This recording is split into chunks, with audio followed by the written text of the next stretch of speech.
सिमर चरण गुरुदेव के लिखूं शब्द अनूप, कृपा करें भगवान सतचित आनंद स्वरूप। राधे कृष्णा। प्रिय भक्तगणों, आज हम कार्तिक माह के महात्म्य का दूसरा अध्याय श्रवण करेंगे।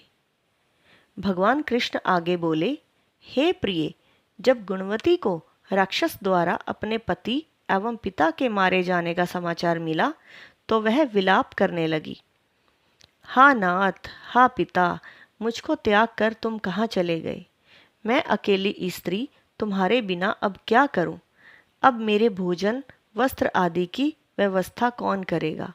घर में प्रेम पूर्वक मेरा पालन पोषण कौन करेगा? मैं कुछ भी नहीं कर सकती। मुझ विधवा की कौन रक्षा करेगा? मैं कहाँ जाऊं? मेरे पास तो अब कोई ठिकाना भी नहीं रहा। इस प्रकार विलाप करते हुए गुणवती चक्कर खाकर धरती पर गिर पड़ी और बेहोश हो गई। बहुत देर बाद जब उसे होश आया तो वह पहले की ही भांति करुण विलाप करते हुए शोक सागर में डूब गई। कुछ समय के पश्चात जब वह संभली तो उसे ध्यान आया कि पिता और पति की मृत्यु के बाद मुझे उनकी क्रिया करनी चाहिए जिससे उनकी गति हो सके। इसलिए उसने अपने घर का सारा सामान बेच दिया और उससे प्राप्त धन से उसने अपने पिता एवं पति का श्राद्ध आदि कर्म किया। तत्पश्चात वह उसी नगर में रहते हुए आठों पहर भगवान विष्णु की भक्ति करने लगी।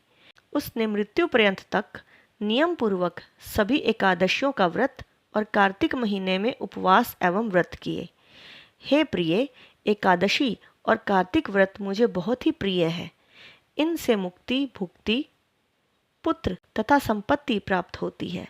कार्तिक मास में जब तुला राशि पर सूर्य आता है तब ब्रह्म मुहूर्त में उठकर स्नान करने वह व्रत व उपवास करने वाले मनुष्य मुझे बहुत प्रिय है, क्योंकि यदि उन्होंने पाप भी किए हों तो भी स्नान व व्रत के प्रभाव से उन्हें मोक्ष प्राप्त हो जाता है। कार्तिक में स्नान, जागरण, दीपदान तथा तुलसी के पौधे की रक्षा करने वाले मनुष्य साक्षात भगवान विष्णु के समान हैं।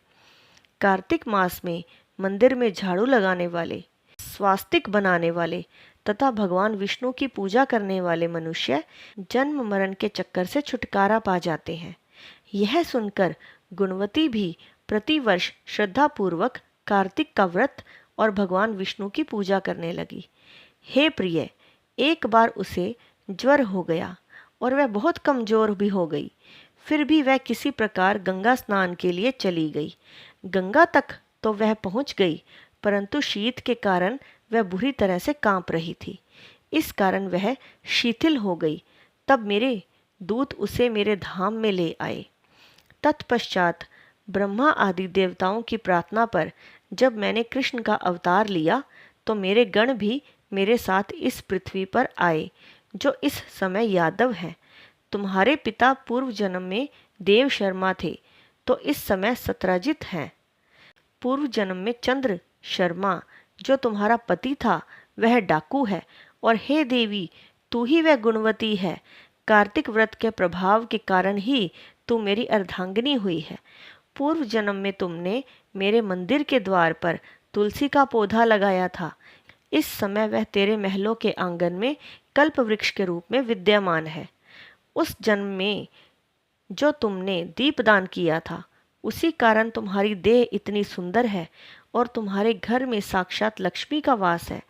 चूंकि तुमने पूर्व जन्म में अपने सभी व्रतों का फल पति स्वरूप विष्णु को अर्पित किया था, उसी के प्रभाव से इस जन्म में तुम मेरी प्रिय पत्नी हुई हो।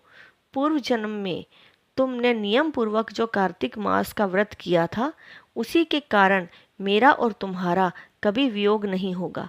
इस प्रकार कार्तिक मास में व्रत आदि करने वाले मनुष्य मुझे तुम्हारे समान प्रिय हैं।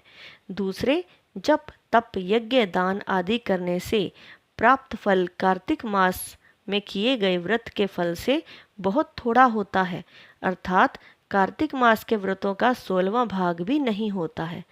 इस प्रकार सत्यभामा भगवान श्री कृष्ण के मुख से अपने पूर्व जन्म के पुण्य का प्रभाव सुनकर बहुत प्रसन्न हुई। इसी के साथ कार्तिक माह का दूसरा अध्याय समाप्त होता है। अगले वीडियो में हम कार्तिक माह का तीसरा अध्याय सुनेंगे। तब तक के लिए राधे कृष्णा।